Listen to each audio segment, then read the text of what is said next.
A yau dai abin da zan yi magana da kai shine yaudaran maza. Da wannan tambaya ce ta zo mun musamman aka turo min sako ta ce da Allah da Adabi zaki ki bani bayani kuma ki dora ni akan hanya yadda ake yaudaran maza. Domin ina so in yaudara amma kuma ban san yadda ake yi ba. Ya hakuri. Yaudaran maza dai abu ne mai sauki amma idan kin san yadda zaki.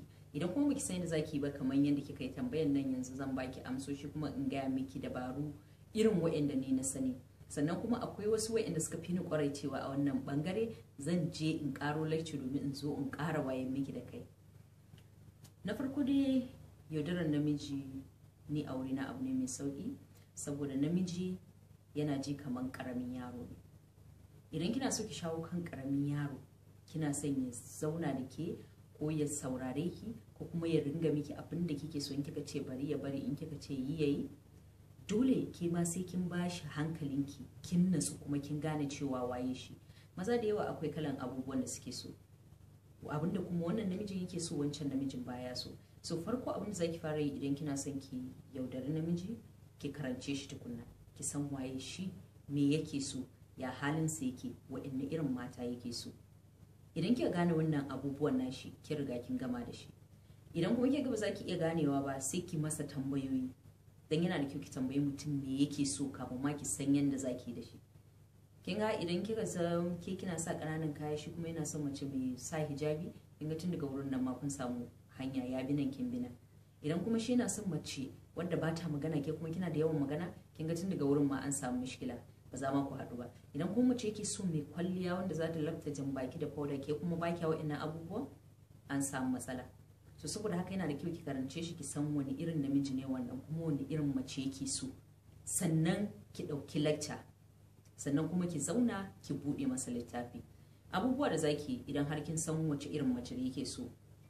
Farko dole kowane irin namiji ne shi dole sai kin iya magana. Ki iya magana ki kasance mai kalamai masu daɗi, maganganu na soyayya masu kwantar da hankali. Dan shi namiji ɗan lallaba ne. Idan har kina lallaban shi zan ma ce kin riga kin gama samun karfi da kuma dabara ta yaudaran shi. Amma idan kina masa ihu, kina masa gatsine yatsine, kina gaggaya masa maganan banza, ba zai saurare ki ba. Wasu mazan abin da suke so kenan.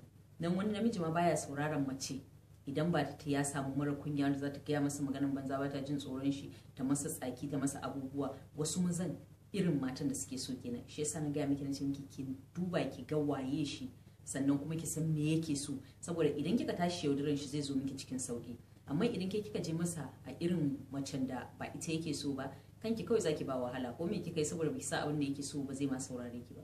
So yana da kyau kamin ki je wurin shi ki sauki lissafi, ki zagaya, ki hada 1 da 2 3, ko kuma ki kasance cewa kaman mutum ce ke kaman abokiyar shi ce, ki masa tambayoyi ki san me ya sani, ki tambaye shi kai ku da Allah wane wace irin mace kake so, ki gane ki san me yake yi. Ko kuma ki samu abokin shi ki tambaya ki ga wace irin mace yake so, saboda idan kika san waɗannan abubuwan shine zai zo miki cikin sauki ki mallake shi, ki juya shi yanda ranki yake so. Amma kuma in kika zo masa irin macen da ba macen da yake so ba za a samu matsala. Idan mai son kwalliya ne dole ki kasance koyaushe kina cikin kwalliya. Sannan kwalliyan ma aji ne.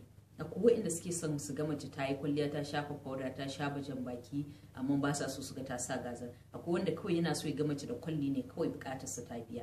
So yaudara abu ne da zaki zauna sai kin zauna kin lissafi saboda ba karamin aiki bane. Idan kuma baki iya bin waɗannan halayen ba, idan baki iya bin wannan layin ba, zai yaudare ki ke kuma ya kai ki ya baro ki. Saboda haka yana da kyau ki zauna ki san meye zai kai ki wurin shi, me kika je samu, san shi kike tsakani da Allah, a'a akwai abin da ke nema a wurin shi, a wani abin da kike so ya miki, ya kamata ki san menene kike so a wurin shi kuma waye shi zai iya baki wannan abu, saboda yaudara kala-kala ne. So ban san wanne kike kai ba yanzu nan, ya kamata ki tsaya ki san waye wannan gayan, ki bincike shi ki ga wani irin mata yake so, sai ki tafi masa asirfan wannan macen da yake so. Amma kowanne namiji yana son lallaba da kuma iya kalamai, so ki kasance mai gaya masa maganganu wanda za su kwantar masa da hankali, saboda kar ma yayi wani tunani balle har ku samu matsala. Idan har kina lallabansa an gama da komai. Haka ake yaudaran maza.